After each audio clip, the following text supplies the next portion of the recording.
Dr. Doom is the main villain, and we chose him because he not only is the most iconic Marvel villain, but he's also a character that would be able to put together a plan as elaborate as the story in the game. You will see the first ramifications of him having this cube. The story will slowly unwind, and we'll get little snippets here and there about what he's up to as well.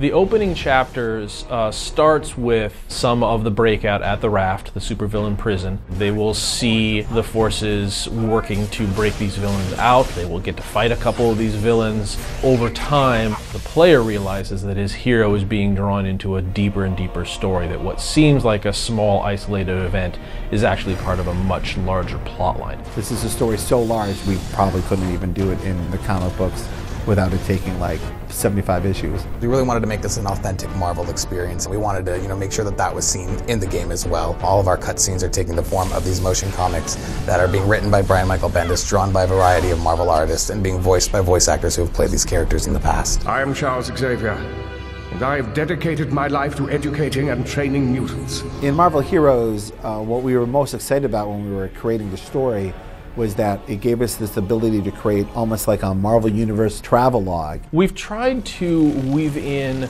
small stories into each of the areas and zones that you move through. Some of them will be very subtle, some of them might be a little more overt. We want to make sure that if you're curious about those things, there are answers hiding for you someplace. Every zone also has some sort of event that is occurring there.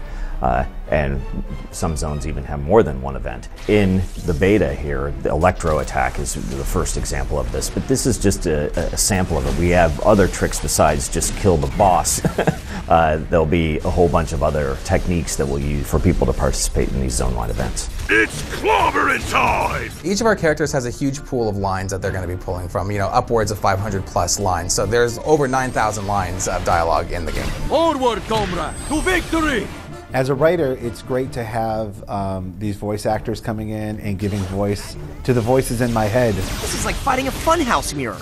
It's important that Spider-Man be a little snarky, and then Deadpool has jokes. He even tells he knows he's in a video game. How much XP are you worth again? We got to develop a really nice banter system, so if you're playing as Cyclops and I'm playing as Wolverine, we'll say X-Men-ish things to each other. Hey, Boy Scout, ready to win your badge and butt kicking? Sometimes even if characters who have not interacted with each other in the past, or who have had minimal interaction with each other, will say specific things to each other. Hey, Webhead, don't you have a wall to climb? NPCs is one of those places where we got to dip a little deeper into the well of characters. Marvel fans will recognize these characters, no question.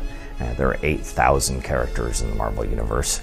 Not all of them are really going to be playable, but it wouldn't be very fun to play Jarvis anyway. So it's not like you're going to see random S.H.I.E.L.D. Agent A and he's going to be your main quest giver. You're going to be talking to like Jamie Madrox's Multiple Man. You'll be talking to Shauna the She-Devil. All of the characters that come out in it are something from the Marvel Universe. So the story is more of an ongoing story. This is just the beginning, it's not the end. We'll be able to continually add to the story as the product goes live and beyond, and this is just the start, the nucleus of what we're trying to do. Ultimately, it's like a nice big deluxe hardback collection of your favorite limited series, but we're standing outside the comic store and handing it to you for free. No matter if you're a fan of the movies or the TV shows or the comics, you come here and you can be part of the Marvel Universe.